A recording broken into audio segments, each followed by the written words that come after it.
আমার বয়স মাত্র ১৬ বছর। বয়স কম হলে কি হবে, আমি দেখতে অনেক সুন্দরী ছিলাম। পাড়ার ছেলেরা আমায় দেখে বাজে কথা বলতো। একদিন আমার মা নানা অসুস্থ হওয়াতে নানার বাড়ি চলে গেল। বাড়িতে শুধু আমি আর আমার আব্বু। আব্বু বলল, আজ রাতে তো রুমে একা ঘুমাতে হবে না, তুই আমার রুমে ঘুমাবি। আমি বললাম, ঠিক আছে বাবা। তারপর রাতে খিচুড়ির সাথে ওষুধ মিশিয়ে আমায় খাওয়ালো। তারপর আমার সাথে বাবা সারা রাত ধরে। আমি ভাবতেই পারছি না, নিজের বাবা আমার সাথে। বাকি ঘটনাটি গল্পতেই বলছি। আমার নাম শিউলি। বয়স ১৬ বছর। ক্লাস 10-এ পড়ি। আমি আমার আব্বু আম্মুর বড় মেয়ে। আমার একটা ছোট ভাইও আছে, ওর বয়স ৪ বছর। আমার আম্মু আমার আব্বুর ৩ নম্বর স্ত্রী। আমার আব্বুর আগের ২ স্ত্রী, তাদের বাচ্চা কাচ্চা নিয়ে আলাদা আলাদা থাকে। আব্বুর প্রথম স্ত্রীর ৪টা ছেলে আর দ্বিতীয় স্ত্রীর ২টি। সকলেই আমার থেকে বয়সে বড়। আব্বু প্রতি সপ্তাহে ২ দিন করে আমাদের বাড়িতে থাকেন। সপ্তাহের বাকি দিনগুলো ওনাকে ওনার অন্যদের বাড়িতে থাকতে হয়। ওনার খুব বড় কাপড়ের বিজনেস আছে। আমার বয়স ১৬ বছর হলেও এই বয়সে আমার দেখতে অনেক লম্বা। গায়ের রংটাও ফর্সা। যখন আয়নায় নিজেকে দেখি তখন আমি নিজেই অবাক হয়ে ভাবি আমি এত সুন্দর। একদিন আমার আম্মু আব্বু হঠাৎ করে অসুস্থ হয়ে পড়লেন।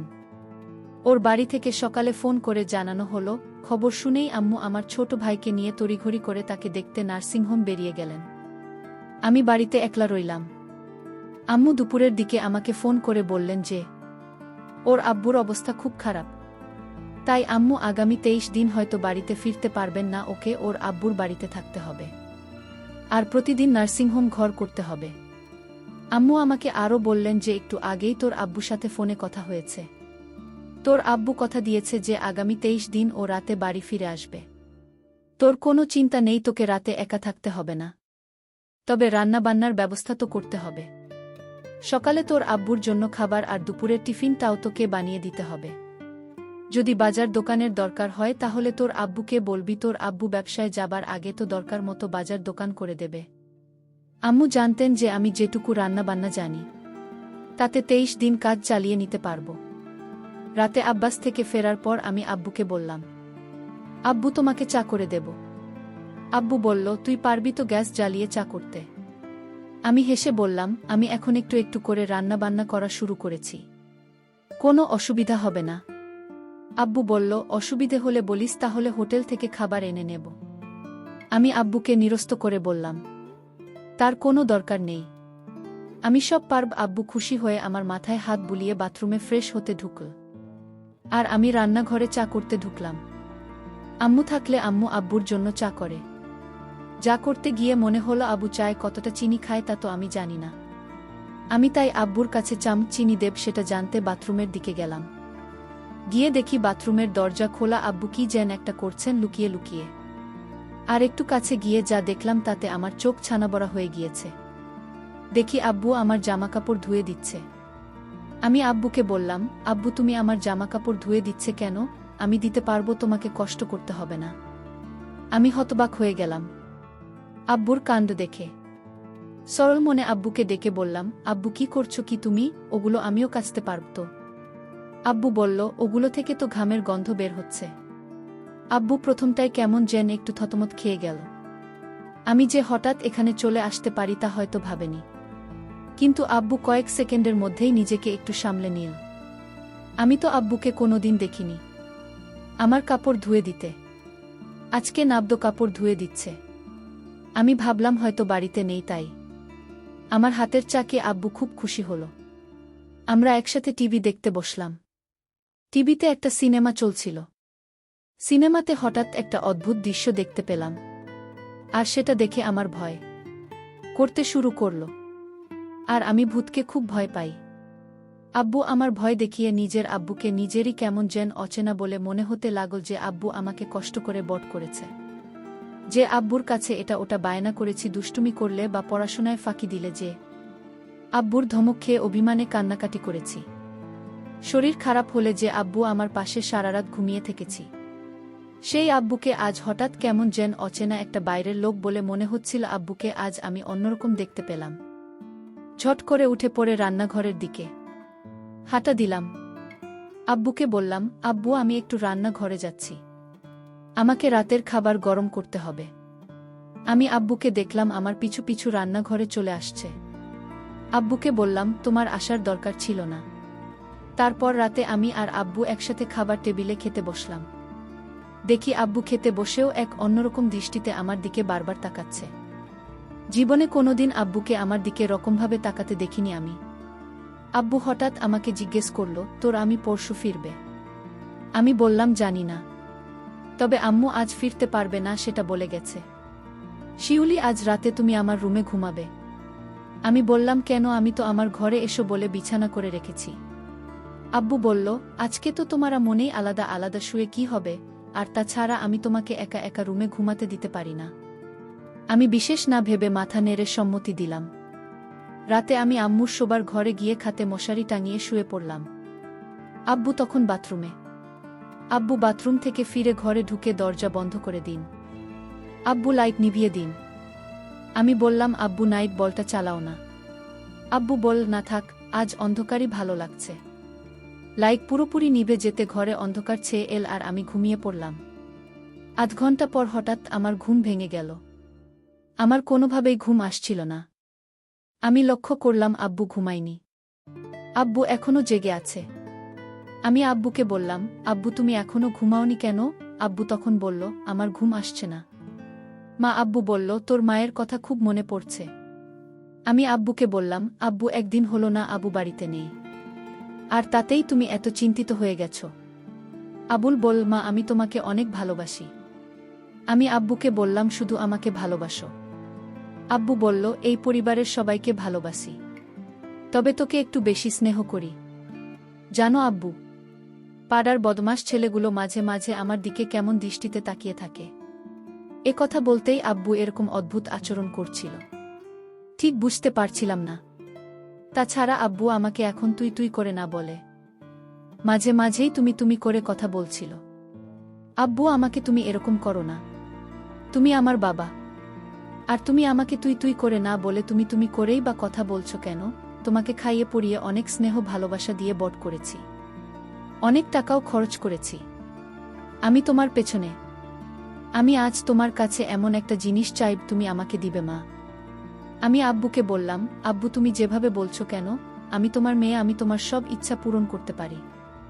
আব্বু তখন খুশি হয়ে বল, মা সত্যিই আমার একটা ইচ্ছা ছিল, সেটা তুমি পূরণ করবে। বাবা তুমি কেন ভয় করছো?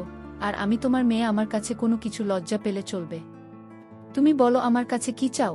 বাবা তখন বলল, আচ্ছা মা, আমি তোমার আম্মুর সাথে যা করি আমি তোমার সাথে তা করতে চাই। তুমি কি তাতে রাজি? আব্বু তুমি এসব কি বলছো? আমি তোমার মেয়ে, আমি কি বড় হয়ে গেছি যে আমি তোমার সকল কথা রাখতে পারবো? আমি তো এখনো অনেক কিছু বুঝি না। আমি আব্বুকে বললাম, আব্বু আমি তোমার মেয়ে, আর তুমি কি বলছো এসব? আমি এই কথা কিছুতেই রাখতে পারবো না। আব্বু তখন কেঁদে বলল, তুমি যখন ছোট ছিলে তখন তোমার শরীর খারাপ হলে কত রাত আমি না ঘুমিয়ে জেগে থেকেছি জান। তুমি কত বায়না করেছে আমার কাছে। তোমার সব ইচ্ছা, বিভিন্ন গিফট সহ আমি কষ্ট করে তোমার আবদার পূরণ করেছি। আজ তোমার কাছে আমি একটা সামান্য জিনিস চাইছি, তা তুমি দিতে পারবে না। মা, আমি বাবাকে বললাম, বাবা এটা সামান্য না, এটা কেউ দিতে পারবে না। আমি আমার মেয়েকে বললাম, তাহলে তুমি আমাকে এত বড় কষ্ট দিলে, মুখে মুখে না করে দিলে তুমি? আমি জানতাম না আমার মেয়ে এতটা পাষাণ হতে পারে। আমি আমার বাবাকে বললাম, বাবা এটা কি করে সম্ভব, তুমি বলো। আর তোমার মতো বাবা আমি খুব কম দেখেছি। যেটা পারব না সেই জিনিসের কথা কেন বললে বাবা? আমি বাবাকে তখন কান্না করতে দেখলাম, বাবা কাঁদছে। আমি বাবাকে বললাম, তুমি কেন কাঁদছো এভাবে? ঠিক আছে, তুমি যদি কান্না থামাও তাহলে আমি কিন্তু তুমি আমায় যা বলছো সব কিছু আমি আম্মুর কাছে বলে দিব। আমি তখন বললাম, না মা, এসব কি কাউকে বলা যায়? তুমি তোমার আম্মুকে কিছু বলো না। যদি তোমার আম্মুর কাছে আমার কথা বলো তাহলে তোমার আম্মু এ বাড়িতে আমার জায়গা দেবে না। তাই তোমার আম্মুকে এসব বলতে যেও না। তুমি কি চাও এই বাড়ি থেকে আমি দূরে কোথাও চলে যাই? আমার মেয়ে শিউলি তখন বলল, তাহলে আব্বু তুমি আর কোনোদিন এসব কথা বলবে না? আমি বললাম, ঠিক আছে মা, বলবো না। তবে আমার একটা অন্য কথা আছে, সেটা রাখবেন না? মা, আমি আব্বুকে বললাম, আব্বু তোমার এসব কথা ছাড়া আমি সব কথা তোমার রাখব। আমি বললাম, লক্ষ্মী মেয়ে আমার, তাহলে তোমার আম্মু কাল আসবে না, তুমি আর আমি বাড়িতে কাল আমরা দুজন থাকব। তাহলে আমি তোমাকে কাল হোটেল থেকে খাবার নিয়ে আসবো তোমার জন্য। আমি বললাম, বাবা আমি তো রান্না করতে পারি, তাহলে হোটেল থেকে খাবার আনবে কেন? আমি বললাম, আম্মু তোমাকে আমি কষ্ট করতে দেব না তাই। আর তাছাড়া হোটেল থেকে খিচুড়ি খাই না অনেক দিন ধরে। তোমার তো খিচুড়ি অনেক প্রিয় তাই না মা? আমি বললাম, আব্বু হোটেলের খিচুড়ি আমার অনেক প্রিয় খাবার। তাহলে কাল আর রান্না করার দরকার নেই। আমি দুজনের জন্য হোটেল থেকে খিচুড়ি নিয়ে আসব। আমি বললাম, ঠিক আছে বাবা, তুমি কাল আমার জন্য হোটেল থেকে খিচুড়ি নিয়ে আসবে। পরের দিন আমি সারাদিন ঘরে বসে টিভি দেখছিলাম। আর বাবা বাজারে চলে গেল। রাত 10টা হয়ে গেছে। বাবা এখনো বাজার থেকে ফিরছেন না। আমি বাবাকে ফোন দিলাম। ফোনটা রিসিভ হচ্ছে না। আমি চিন্তায় পড়ে গেলাম। আমি চিন্তা করতে করতে হঠাৎ দরজায় নক করল। আমি দরজায় নক শুনে দরজাটা খুলে দিলাম। দেখলাম বাবা আমার জন্য খিচুড়ি নিয়ে হাজির। বাবা বলল, এই খিচুড়ি অনেক স্বাদের মা।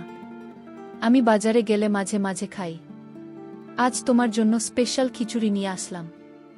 আমি আব্বুকে বললাম, আব্বু তুমি হাত মুখ ধুয়ে এসো, আমরা একসাথে খাবো। আমি বললাম, ঠিক আছে মা, আমি হাত মুখ ধুয়ে আসছি। তুমি খিচুড়ি টেবিলে রেডি করো।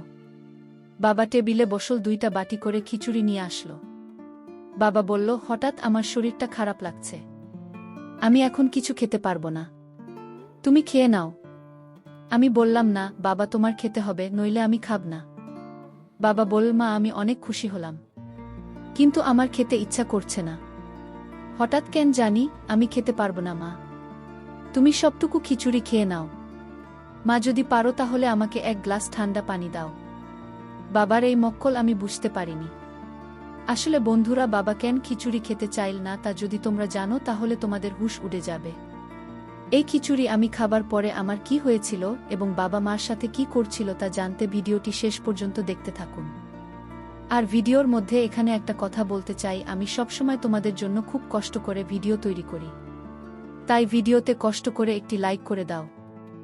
আর এরকম মজার মজার ভিডিও পেতে আমার চ্যানেলটিকে সাবস্ক্রাইব করে পাশে থাকবেন। যাই হোক বন্ধুরা, আমি সেই খিচুড়ি বাবার আদেশে খেয়ে নিলাম। খিচুড়িটা অনেক টেস্ট হয়েছে। আমার কাছে খুব ভালো লাগছিল, কিন্তু খিচুড়িটা খাওয়ার পর হঠাৎ আমার মাথা ঝিমঝিম করছিল। আমার চোখ দিয়ে অন্ধকার দেখতে পেলাম। আমি বাবাকে বললাম, বাবা আমার জানি শরীরটা কেমন করতেছে। আমি ঘুমাব। আমি আমার রুমে ঘুমিয়ে পড়ি বাবা। তুমি তোমার রুমে গিয়ে শুয়ে পড়ো বাবা। আমি মনে মনে বললাম, কাজ হয়ে গেছে। আমার মেয়ে তার রুমে গিয়ে শুয়ে পড়ল। আর দরজাটা লক করতে ভুলে গেছে আমার মামনি। আমার মেয়ে তখন বিছানায় শুয়ে পড়ল। শুয়ে পড়ার সাথে সাথে ঘুমিয়ে গেল। আমি গভীর রাতের জন্য অপেক্ষা করতেছিলাম। রাত যখন 2টা বাজে তখন আমি আমার মেয়ের রুমে গেলাম। তারপর তার বিছানায় বসলাম। দেখলাম আমার মেয়ে নিষ্পাপ শিশুর মতো ঘুমাচ্ছেন। আমার মেয়েকে চাঁদের চেয়েও সুন্দর লাগছিল। আমি আমার মনের অজান্তে ভুল গিয়েছিলাম, এটা আমার মেয়ে। আমি যখন আমার মেয়ের দিকে তাকিয়েছিলাম তখন দেখলাম মেয়ে আমার খুব শান্তিতে ঘুমাচ্ছে। আমার মাথায় মাথায় বারবার জানান দিচ্ছিল, আজ তোমার সুযোগ, আজ তোমার এই সুযোগ কখনো চেয়ে দিও না, কারণ এই সুযোগ তুমি আর পাবে না। আর তাই আজ তোমার সময়। আমার মাথায় এই চিন্তা ভর করল। হঠাৎ লক্ষ্য করলাম আমার মেয়ে আমার দিকে তাকিয়ে রইল। মাত্র দেখলাম ঘুমিয়ে আছে। হঠাৎ চোখ খোলা, এক দৃষ্টিতে আমার দিকে তাকিয়ে রইল। আমি একটু ভয় পেয়ে গেলাম। আমার মেয়ে কি না কি মনে করে এত রাতে তার রুমে আমি আমার মেয়েকে বললাম, মা তুমি মশারি টাঙাতে ভুলে গিয়েছ, কিন্তু তোমায় মশাই থেকে বাঁচাতে আমি মশারি টাঙিয়ে দিতে আসলাম। দেখি আমার মেয়ে কোনো কথা বলে না, আমার দিকে এক পলকে চেয়ে রইল। আমি বললাম, তুমি কথা বলছো না কেন? আমার আরও একটা জোরে ডাক দিলাম, তুমি কথা বলছো না কেন? আমি আমার মেয়ের নাকের কাছে হাত দিয়ে দেখলাম সে নিঃশ্বাস নিচ্ছে না। আমি বুঝতে পারলাম আমার মেয়ে দুনিয়াতে নেই। আমার মেয়ে মারা গেছে। আমি চিৎকার করে কান্না করে বললাম, আমি কি করলাম? আমি আমার মেয়েকে নিজের দোষে দুনিয়া থেকে বিদায় করে দিলাম। আমি তো জানতাম না যে এই খিচুড়ি ছেলে মেয়ে মারা যাবে। আমি ভেবেছিলাম ঘুমিয়ে থাকবে, কোনো হুঁশ থাকবে না। এখন তো দেখি আমার মেয়ে মারা গেছে। আমার শাস্তি হওয়া উচিত। আমি এভাবে চিল্লাতে থাকি। প্রিয় বন্ধুরা, গল্পটি ভালো লাগলে অবশ্যই কমেন্ট করে জানাবেন। আর নিয়মিত এমন আলাদা স্বাদের গল্প শুনতে ভিডিওটিতে লাইক এবং চ্যানেলটিকে সাবস্ক্রাইব করে সাথেই থাকুন। আর হ্যাঁ, নোটিফিকেশন বেলটি অল করে রাখবেন, যাতে পরবর্তী গল্প সবার প্রথমে আপনাদের কাছে পৌঁছে যায়। ধন্যবাদ বন্ধুরা। ধন্যবাদ সবাইকে।